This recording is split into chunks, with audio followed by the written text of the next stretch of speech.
নমস্কার। আজকে রবিবার, গুরু পূর্ণিমা। আমি আমার আশ্রমে গেছিলাম জানেন।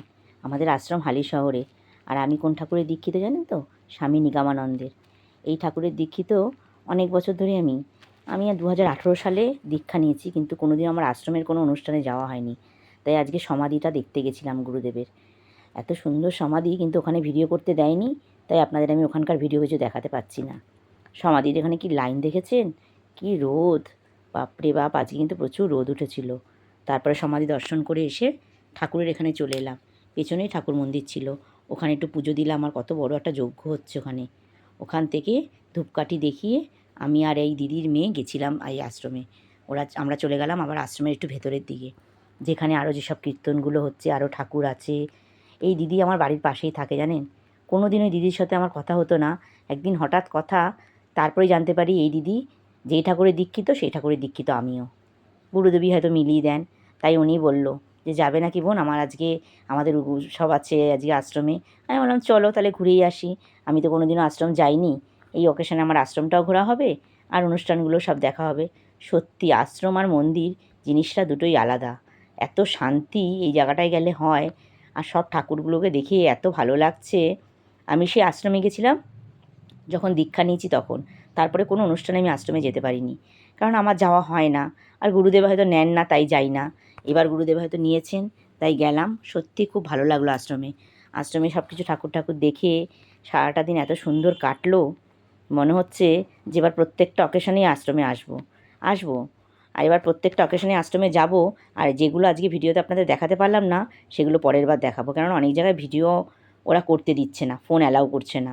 দেখুন এখানে কি সুন্দর গান হচ্ছে ঠাকুরের, কত ভালো লাগছে। খুব ভালো লাগছে ঠাকুরের গানগুলো শুনতে। তারপরে চলে গেলাম আবার ভেতরের দিকে। এখানেও অনেক সুন্দর কীর্তন হচ্ছে, অনেক লোক অনেক কথা বলছেন।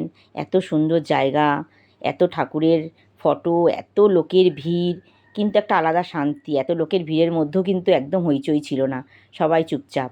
আর এখানে এসে আমরা আবার খাবারের দুপুরের টিকিটটা কাটতে এলাম, কারণ দুপুরে এখানে প্রসাদ খেতে হবে। তাই একটু টিকিটটা কেটে নিই। তাই টিকিট কেটে চলে গেলাম খাবারের ওখানে। দেখুন কত বড় জায়গা খাবারের ওখানে। সবাই নিচে বসে খাচ্ছিল, কিন্তু আমরা একটু টেবিল চেয়ারে বসেছি, কারণ আমি নিচে বসে খেতে পারি না। আর দিল খাবারে কি জানেন?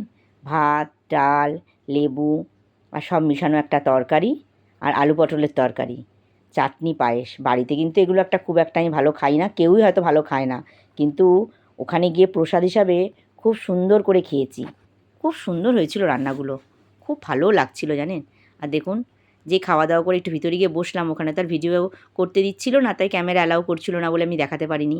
বাইরে বেরিয়ে এসে দেখি প্রায় মন্দিরটা ফাঁকাই হয়ে গেছে। আশ্রমে আর কেউ নেই এখন, সবাই যে যার মতন চলেই যাচ্ছে বাড়িতে।